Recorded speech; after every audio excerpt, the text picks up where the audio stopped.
My name is Joe Peroni, and this is the Rise Above Project. And today we're still going to talk about anti-bully programs. So this is going to be part 2. More specifically today, I want to talk about the characteristics of who these victims of bullying usually are. Now, I'm going to give you 10 characteristics.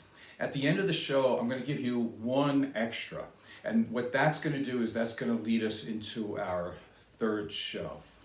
Now, just in case you might be thinking that why would I listen to an anti-bully program because I'm not a kid anymore, I want to expand this because my version or my thoughts about bullying is that it doesn't start when, well, it does start when you're a child, but that's not the whole story. I mean, I think bullying is a lifelong situation or a thing that we all have to work through throughout our lives. So we tend to be bullied by society. You can be bullied by bosses, teachers, your spouse, your partner, family members, your parents. And this goes on and on. So it could lead us into discussions about if you don't want to be bullied in your own family, do you know how to make appropriate boundaries? So I really want to expand on this. But why am I harping on these anti-bully programs? And it's because if we go by what Carl Jung or Sigmund Freud said, is that your personality is already formed by the time you're 6 years old. That means we have to start early of doing the right things. So what happens is a lot of these kids are coddled when they're very young.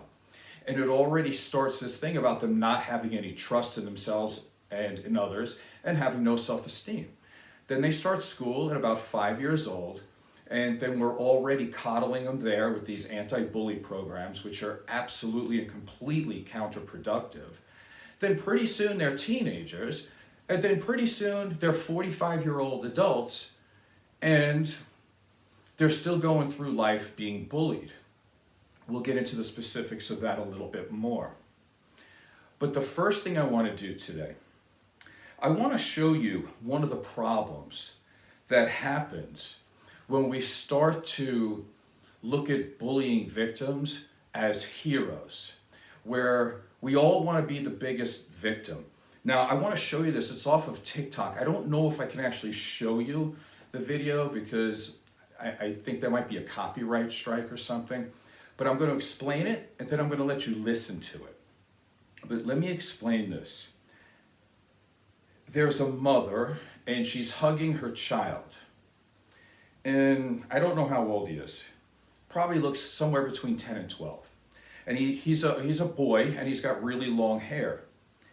And in this it says, "These are the hero's tears."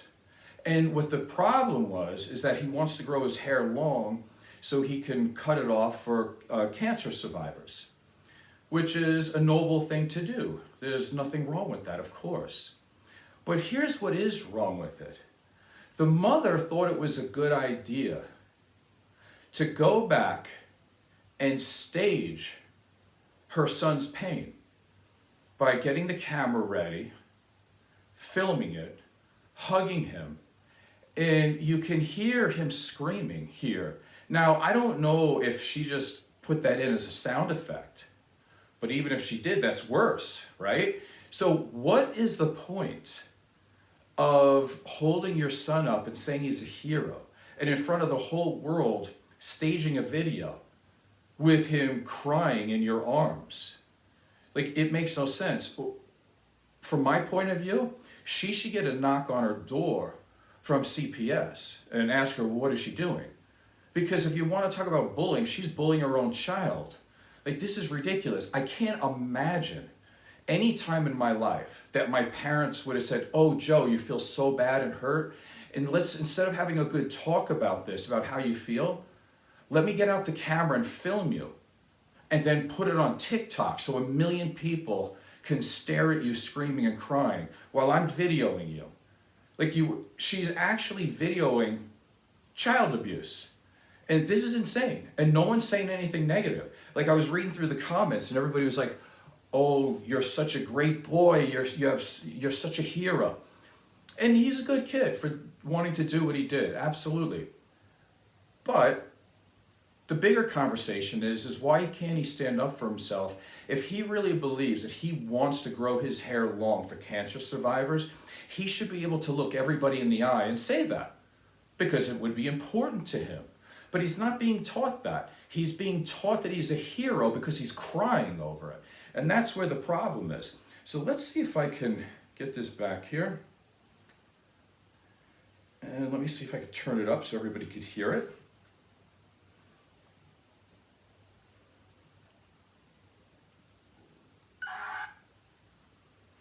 Whoops, let me try that again.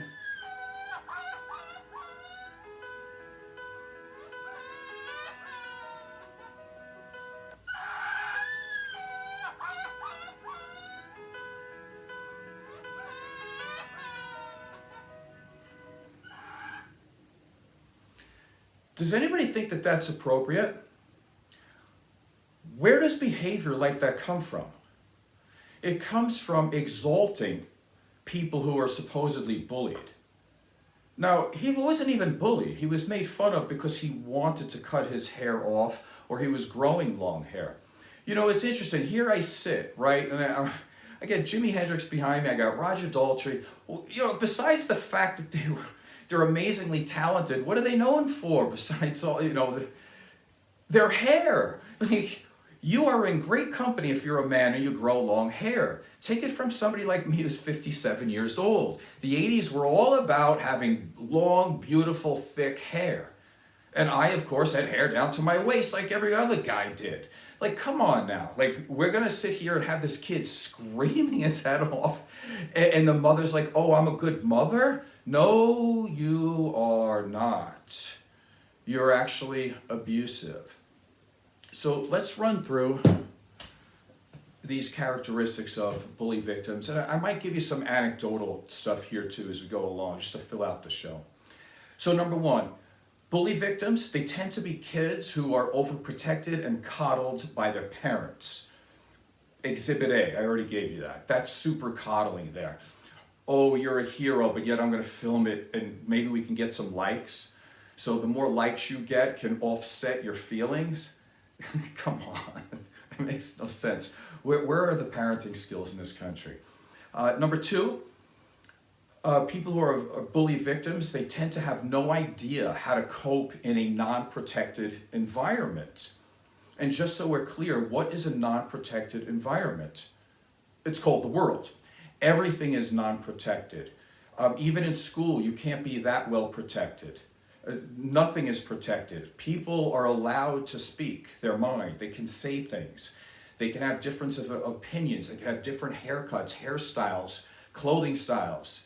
Somebody makes fun of your shoes. It's not a reason to kill yourself.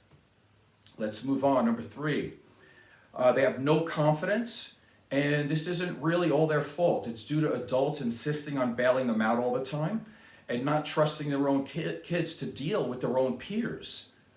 So if somebody is an adult and always has to come in and save them, they don't even trust themselves to talk to other kids. And we see this all the time. Not only are we living in a social media age where most people are starting to get lonely now because we're so detached from people, we're literally having parents jump in and not allowing kids to do their thing. I mean, you get 2 or 3 kids in a sandbox when they're like 3 years old. One kid's going to throw sand on another kid. That's what's going to happen. A parent needs to jump in right away and say that's bad. The kids know it's bad. It hurts their eyes, right? So they will have a little discussion or a little push back and forth. And pretty soon, what will happen is they won't play with the kid who's throwing sand around. And that kid will learn not to do that. And that's how it needs to be taught. Not that the parent runs in and separates everybody, because then a 3-year-old doesn't even know what happened or what went wrong. And they will have no trust in themselves or other people, and they'll have no confidence to take care of business in their life. Continuing. These kids who are bully victims also, they have a completely unrealistic and unhealthy expectation that society must provide them a life with complete safety, security, and kindness from every human being that they meet. This will never happen, and we know this. Now, I'm not saying parents are bad for wanting their kids to be, at least go through life, without experiencing pain. Like, nobody wants their kid to have pain. Nobody wants their kid to be made fun of. I get that. But if you don't let the natural things of life play out, they're going to be under a lot more stress and a lot more strain and a lot more pain later on in their life. And all of the empirical evidence shows this. Is anxiety up with kids? Yes. Depression is up? Yes. Suicidal ideation? Yes. Suicides in general? Yes. All of it is up. So how are we doing? Stop coddling your kids. That's what we need to do. Number 5. Kids who keep saying that they're bullied all the time, one of the characteristics that they'll have is that they have fear of differences of opinion, differences in preferences, and different perspectives. And what does that do? It nullifies any chance of them having an actual relationship with another human being. Because having a relationship with a human being that's contingent upon you thinking and feeling and behaving and having the same perceptions is not going to happen. It's an impossibility. So now we're scaring these kids into thinking that every time somebody has a difference of opinion or they think different, they can't be friends with them. That doesn't make any sense if we're trying to raise a productive adult at some point. Number 6, they expect the world to accommodate them all the time. What does this do? It ironically makes them a manipulative bully. Why? Because the world does not have to accommodate you all the time. And expecting this, that means you're the one actually doing the bullying, because you're trying to have everybody bend to your will, or else you're going to be overly offended. Again, it's ironic of where the bullying is actually coming from. And continuing on the same thought, number 7, they're too easily offended by everything. Number 8, they take pride in being a victim. Again, why? Because they can get attention, and they don't have to step up to the plate to do anything. They can still be a victim and get all the likes and the subscribers and followers they want. They can get their mother patting them on the back, when they're 10 years old. But then what happens when they're 18? The world's not going to pat you on your back because somebody doesn't like your haircut. What's that kid going to do? He's going to end up in my office. And then he's going to complain that he doesn't know who he is. Why doesn't he know who he is?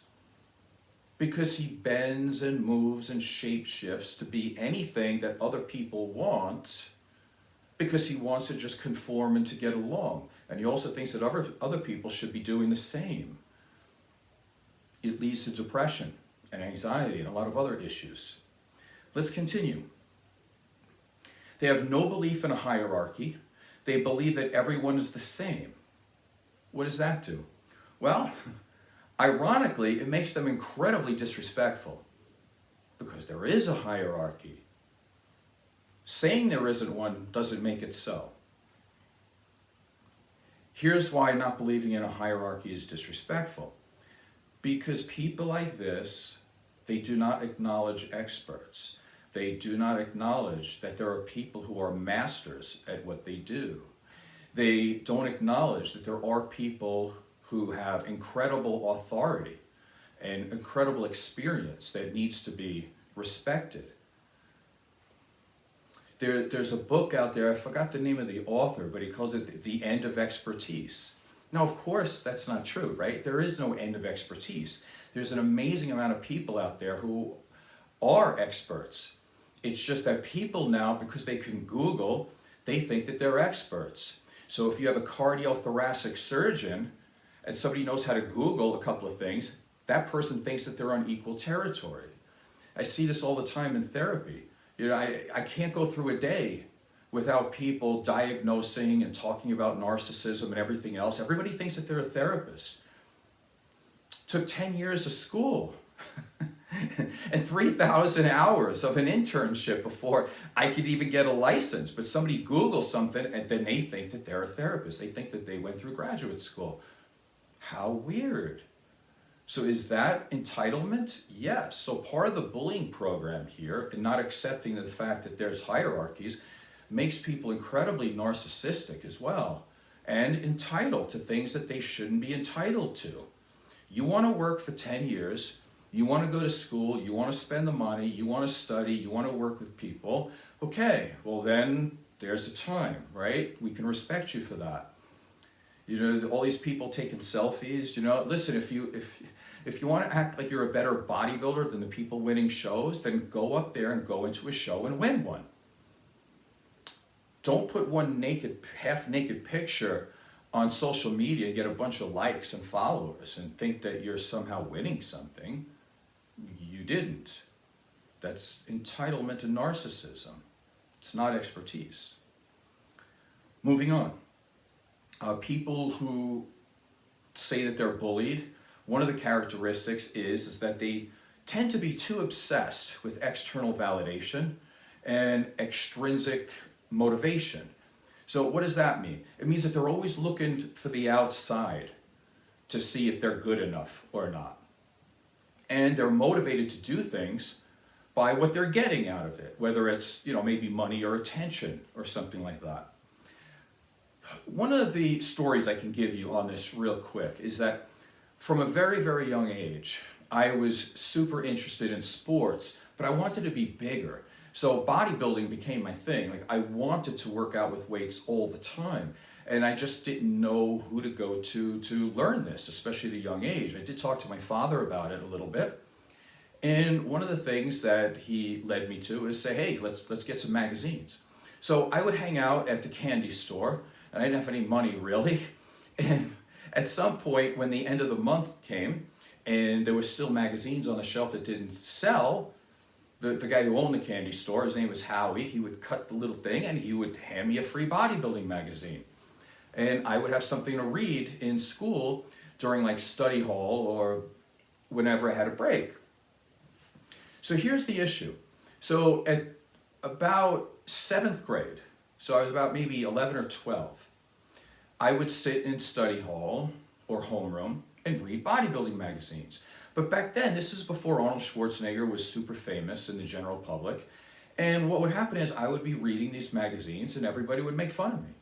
And the reason why they would make fun of me is because they didn't understand why me, a boy, would want to look at pictures of what they would call half-naked men. And they started calling me names like I was gay and everything else. Now, there's nothing wrong with being gay. I have no problem with that, except I am not gay. I am heterosexual. And yeah, at that young age, you don't know how to necessarily fight back the way you should. But it didn't matter. Because at some point I said, yes, this is called bodybuilding. These guys are big. I will become big. Check this out on the when football season, wrestling start, because I had already won the county championships in wrestling because I started bodybuilding, so I knew that I was on the right path. So everybody who made fun of me, I didn't feel bad about me that they made fun of me. I felt bad that they thought it was a good thing to say to me. And that's where the power lies. And just in case I didn't explain it enough, where's the power? The power is within yourself. Just like that kid before, he's grown his hair long. If somebody made fun of him at school, now he's screaming. And his mother's like holding him like, oh my God, you're about to die. If he really truly believed in what he was doing, he would explain to another kid, I am growing my hair long. There are people going through chemotherapy, they lose their hair. I am more fortunate, therefore I am going to give my hair to people like that. That's it. Be happy, be proud. What would have happened is that maybe half the school would start growing their hair long and doing what he did. Now, I was ahead of my time for my school because by the time I was in 9th grade, everybody wanted to work out because they realized that lifting weights didn't make you like men. It meant that you could be bigger and stronger and faster for yourself, and you became dangerous when you played sports. And that's really what I wanted. Moving on. Talking about children's confidence and self-esteem. Again, let's go back over this. There's been a lot of theories on this, and one of them we can use is Erickson's psychosocial development theory. He talks about in stage 2, which is the child at this point is only between, say, 18 months old to 3 years old. So we're talking very young in our development. And this is why I said this in the beginning of the show. We need to start this as soon as the child is born. We need to give them age-appropriate things and not coddle them all the time, because, again, this 3-year-old is going to be a 6-year-old, is going to be a 13-year-old, is going to be a 50-year-old person that has no self-esteem. So let's go over this a little bit. Erickson says that kids who are allowed to make age-appropriate decisions and have some type of control over their life, and they're allowed to explore and make mistakes without being shamed or guilted for it, or have somebody hover over them and to fix it right away, they develop self-confidence and self-esteem and autonomy. However, kids who are not treated like that, they have somebody coddling them to death, they will always have feelings of insecurity. They won't trust themselves, they won't trust others, and it will be extremely difficult for them to develop any type of confidence or self-esteem. Now, going back a little bit, somebody might have said, well, what type of control can you give a 3-year-old? Picking their toy, what toy they want to play with, things like this, small little things that are age appropriate. Now, let's go into this part real quick. Again, anecdotal, I'll give you a little story. It's about the first day of school. I remember this, I was kindergarten, and in my schools, elementary school, obviously kindergarten up to 6th grade, and they had lines, yellow lines on the cement, and as soon as that bell was rang, you had to get ready to go into the school to start the day. And I wanted to be the good little boy, because that's what I was taught to be, and to be respectful, and I put both feet, trying to get both my feet on that line, chin up, chest out, back straight, ready to go to school. What happened is that one of the kids was in front of me, which is fine because we just lined up. But then what happened is there were kids in the back that were screwing around or doing whatever, and they were like way in the back of the line, and they weren't following the rules. But the kid in front of me was friends with these kids in some way, and they play this game called cut, right? Cutsies. So he would say, oh, you could cut in front of me, and then he would go behind. And that happened like 4 or 5 times. So pretty soon, me following all the rules, I was the last kid in line feeling like an idiot with these 4 or 5 other kids basically making fun of me going in front of the line. And I know this doesn't sound like a big, important story, but I was 5 years old. Let's put this in perspective. So I come home and I tell my parents this about how I was embarrassed that I tried to do the right thing and I still ended up in last because all these other people were cutting me and I couldn't do anything about it.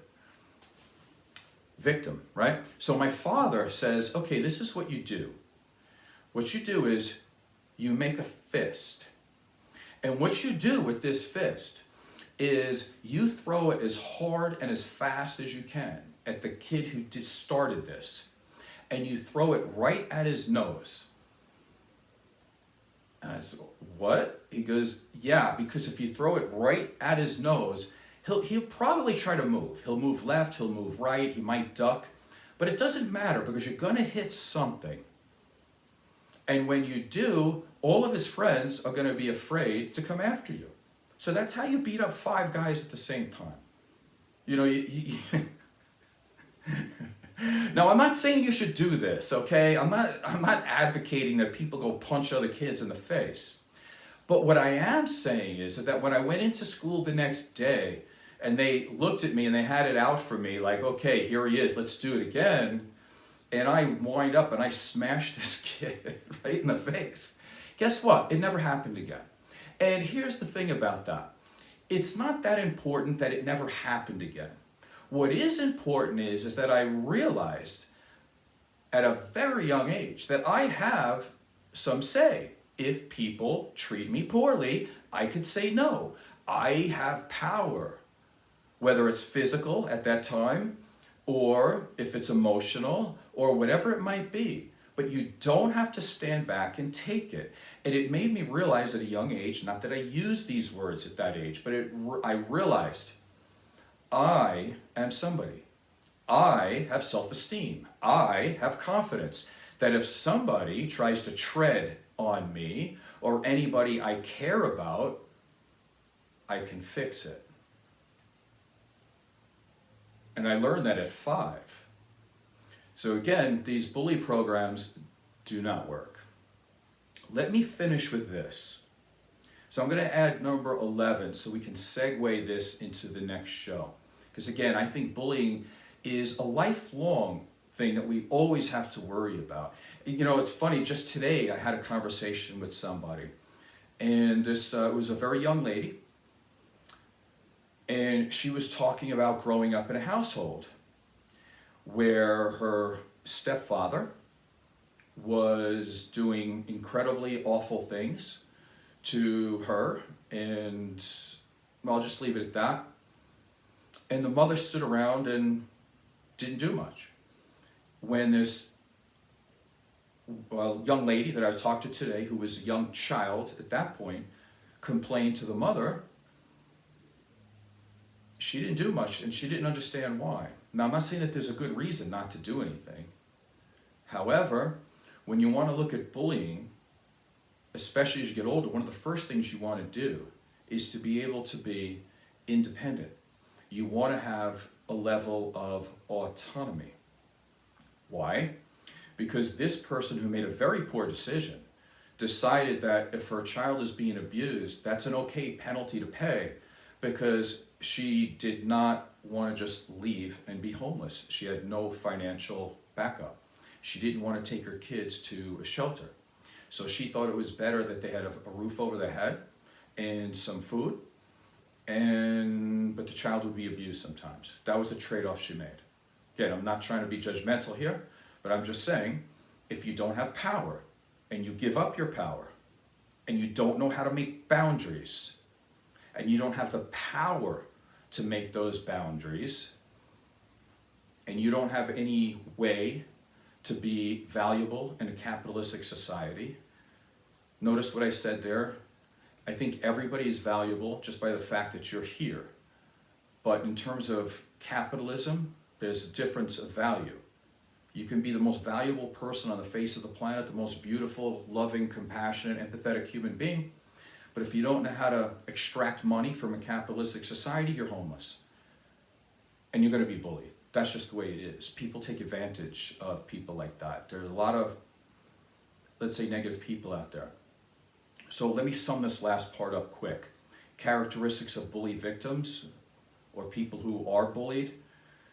They're people who either A, don't have enough power, they've given up their power, they don't know how to make boundaries, or they don't have enough power to make strong enough boundaries. They're people who are probably dependent on others.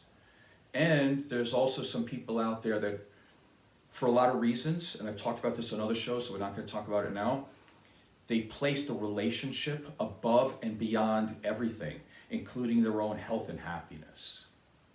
So let me end it there. Hopefully this has been valuable to you in some way, and if you thought it is, I think it is, please share it with somebody. Thank you. Tell a friend. Bye now.